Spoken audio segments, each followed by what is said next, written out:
Est-ce qu'on verrait un pilote d'avion piloter à l'aveugle et se rendre à destination? La réponse est non. Et ça devrait être la même chose pour ton entreprise. Naviguer à l'aveugle pour atteindre ses objectifs, c'est pratiquement impossible et c'est pourquoi, cette semaine, j'ai envie de te parler du fameux tableau de bord et comment il peut être ultra bénéfique pour ton entreprise.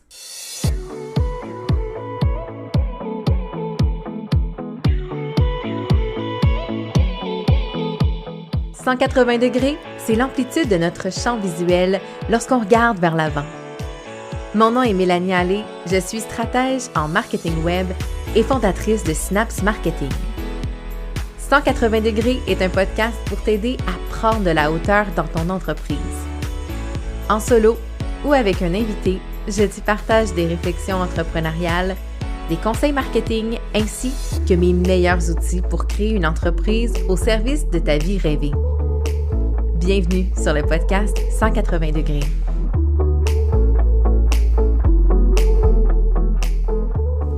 Salut à toi, j'espère que tu passes une belle semaine. Au programme dans cet épisode, je te parle de l'importance du tableau de bord, mais aussi de comment un peu envisager la création de ce tableau de bord. Tu vas voir, c'est rien de compliqué. Au contraire, c'est vraiment un outil qui te simplifie la vie au quotidien, qui te permet de faire un peu le bilan d'où tu en es et ta progression vers tes objectifs. Donc, l'exemple que je donnais en introduction, c'est un peu le pilote d'avion. Ça pourrait être la même chose avec le capitaine de bateau. Pour se rendre à bon port, effectivement qu'il y a un itinéraire, qu'il y a des étapes à suivre, mais il y a aussi un tableau de bord. Donc, d'être capable de voir à l'instant T, qu'est-ce qui se passe dans mon entreprise, quels sont les leviers, les petits résultats qu'on obtient au quotidien, à chaque semaine, à chaque mois. C'est important de voir un peu le portrait. Donc, un peu comme le bilan au niveau de la comptabilité, qui est une photo de ce qui se passe au niveau des chiffres et des finances de ton entreprise.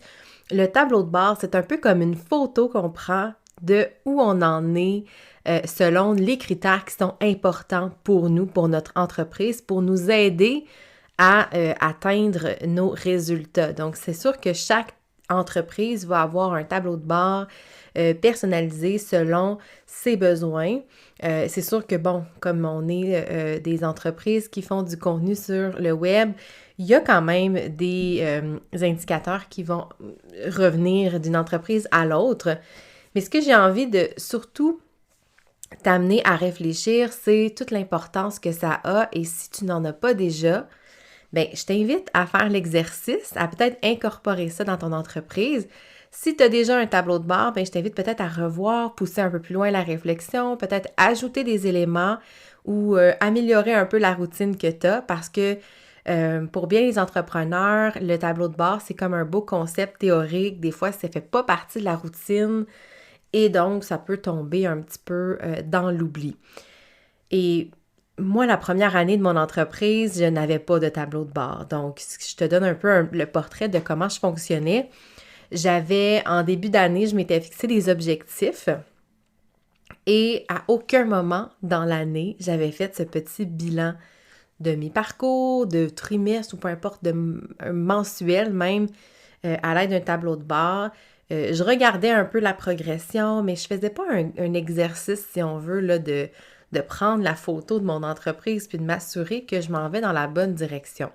Et le résultat, ça a été quoi? Bien, le résultat, ça a été que je n'ai pas atteint tous les objectifs que je m'étais fixés pour toutes sortes de raisons. Je pense parce que je ne suivais pas de près la progression, ça c'est une chose, mais aussi peut-être parce que mes objectifs étaient peut-être un peu ambitieux. J'ai fait récemment une publication sur Instagram et sur Facebook où je te parlais justement de qu'est-ce que ça a comme impact de se fixer des objectifs beaucoup trop ambitieux? Qu'est-ce que ça a comme impact sur notre motivation profonde? Bien, ça peut être aussi quelque chose qu'on se rend compte en cours de route grâce au tableau de bord, grâce à l'exercice que je te propose. Donc, on se rend compte que finalement, les objectifs qu'on s'était fixés ne tiennent pas la route parce qu'ils sont beaucoup trop ambitieux par rapport à où on en est. Il faut être réaliste. Et la phrase J'aime beaucoup celle que j'ai inclus justement dans ma publication, c'est ne compare pas ton chapitre 1 au chapitre 20 de quelqu'un d'autre. Et ça, c'est quelque chose que j'ai fait beaucoup, beaucoup dans les dans les premiers mois, premières années de mon entreprise. Je me comparais à des gens que ça faisait déjà 5 à 10 ans qui étaient sur le marché. Donc, j'avais des attentes assez élevées là, au niveau de mes résultats. Et ce que ça m'a permis de faire, c'est qu'en implantant la routine en lien avec le tableau de bord, c'est que j'ai pu réévaluer, revoir, comprendre aussi mes chiffres, la progression. Quand on a des belles progressions, des augmentations, des croissances, c'est le fun de comprendre pourquoi. En fait, c'est nécessaire de comprendre pourquoi. Au même titre que quand ça va pas, quand on vit un échec, il faut faire le post-mortem, il faut aller voir qu'est-ce qui n'a pas fonctionné pour évidemment s'améliorer. Donc, tout ça, ça fait beaucoup de sens. Et là, en fait, comment je fonctionne pour faire cet exercice-là? D'abord, je fais ça à tous les mois. Donc, j'ai le premier du mois. Dans mon cas, c'est le premier lundi de chaque mois, de chaque nouveau mois qui s'amorce. Je prends une heure, je te dirais, gros max. Même des fois, c'est 30 minutes. Là, ça peut aller très vite. Donc, c'est juste d'aller voir, en fait, les chiffres. Et dans le tableau de bord que je me suis monté, écoute, j'ai fait ça très, très simplement. Là. J'ai fait ça dans Excel. Il existe des logiciels là, qui permettent de le faire, mais dans mon cas, je voulais quelque chose de facile, de rapide, de simple à utiliser. C'est pas sorcier du tout, du tout. Donc, ce que j'ai fait, c'est que j'ai séparé le tableau de bord par des catégories. Donc, on retrouve les réseaux sociaux, les finances, le podcast, l'infolette, mon site web et mes opérations. Et à chaque mois, ce que je fais, c'est que je vais aller rentrer les chiffres, les données. Donc, tu peux ajouter des données, mais par mois, en fait, l'exercice mensuel, je veux qu'il soit rapide. Je veux pas aller approfondir trop longuement parce que si c'est trop long, complexe, je ne le ferai pas. Donc, je me connais et je me dis, au moins, je vais faire le minimum qui va me permettre de voir la progression à chaque mois. Donc, par exemple, là, au niveau des réseaux sociaux, je vais aller voir, bien sûr, le nombre d'abonnés à mes plateformes.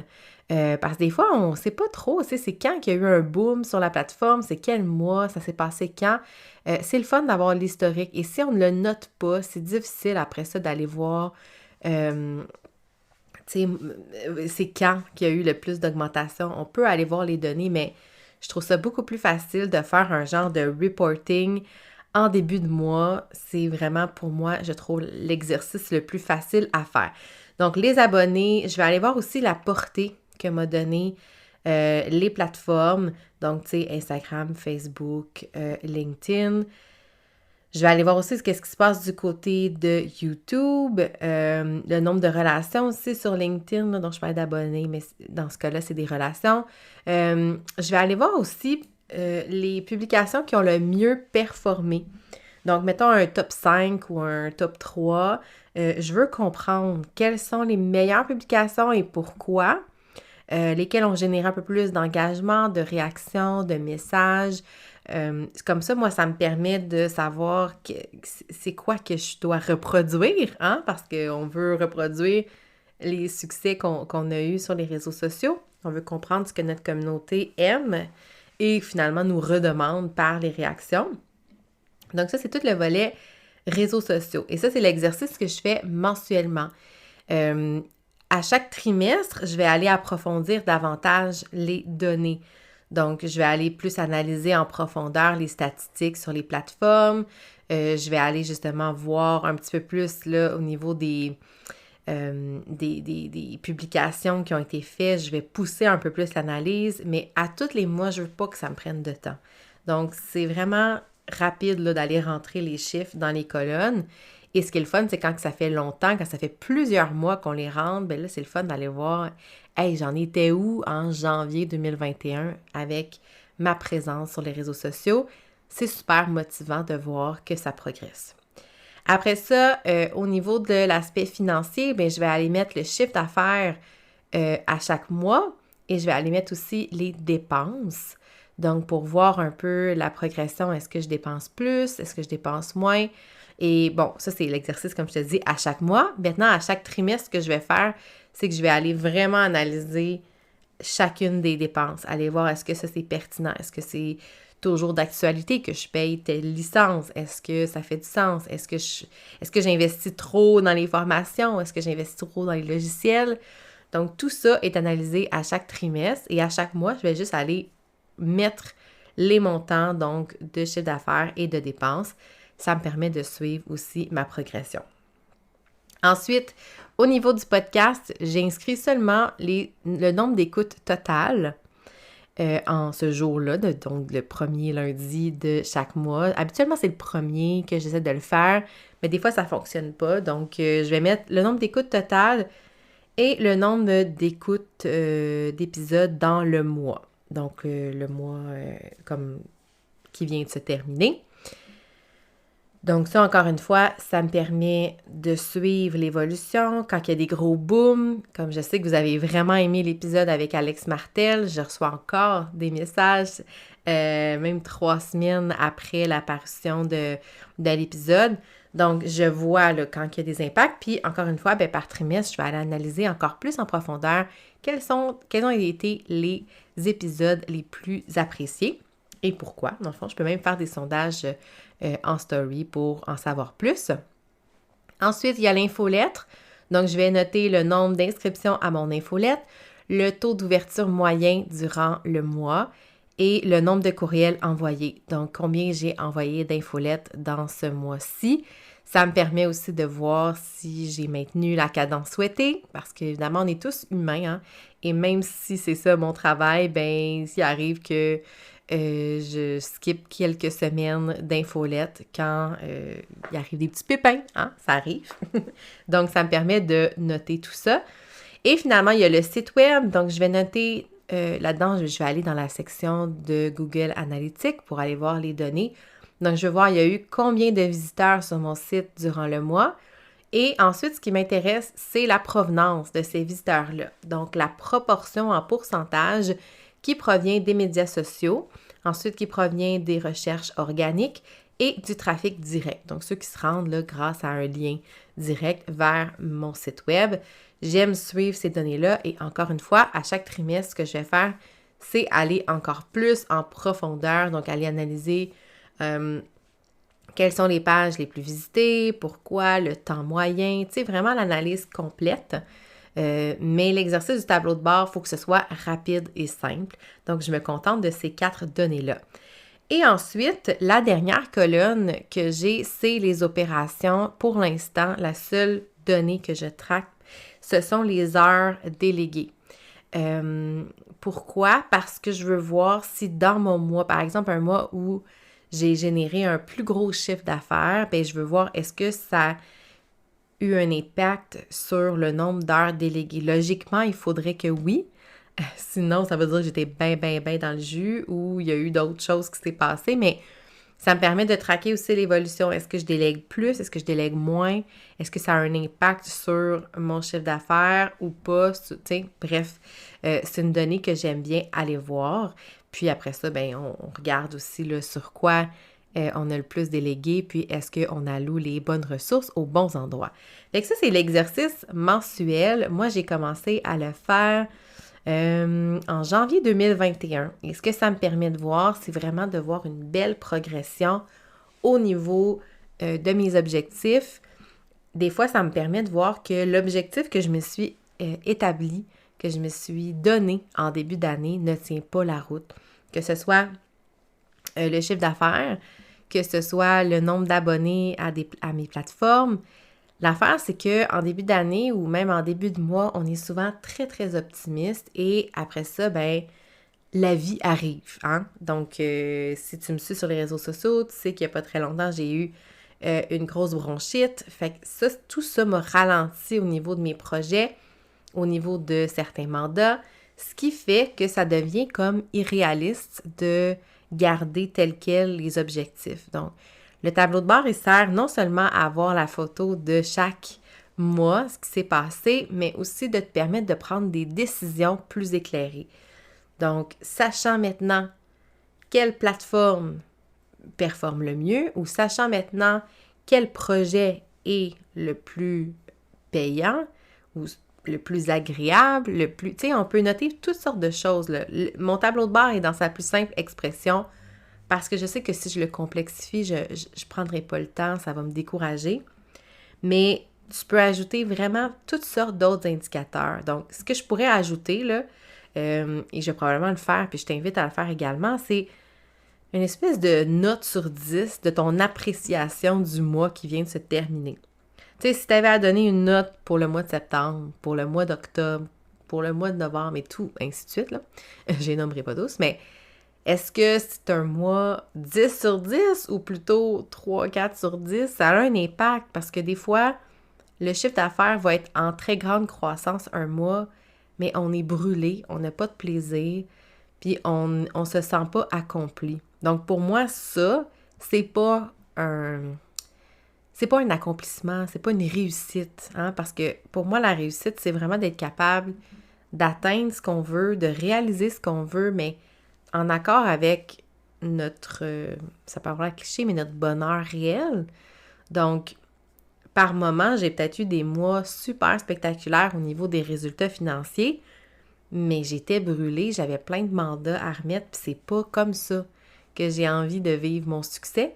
Alors, ça me permet de faire l'exercice, de m'asseoir et de regarder, est-ce que j'ai eu du plaisir dans mon mois? Est-ce que c'était plaisant? Est-ce que je me sentais à ma place sur mon X? Donc, tout ça fait partie de la réflexion que je te propose.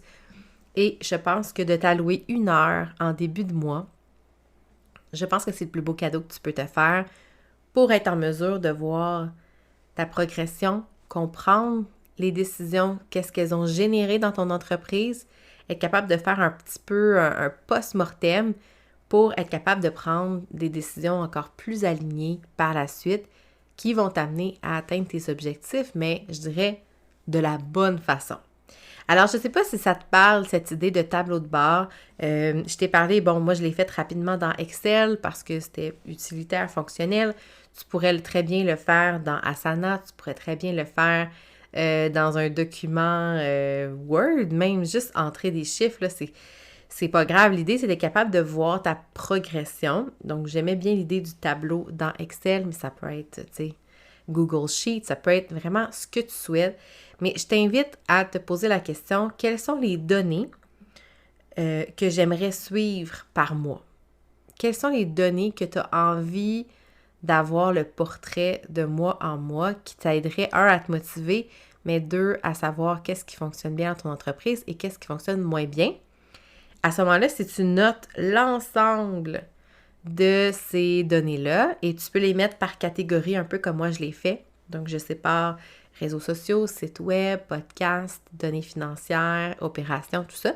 Tu peux faire exactement le même exercice, de le séparer par catégorie, de te faire un petit fichier et de te mettre surtout, de te mettre un moment dans ton agenda, la première semaine du début de mois ou le premier du mois, si c'est plus aidant et motivant pour toi, pour faire cet exercice-là intéressant qui va te prendre, je pense, gros max 1 heure. Moi, souvent, c'est 30 minutes, donc je te dis, c'est pas forçant, c'est agréable, tu sens qu'il y a une progression, c'est motivant.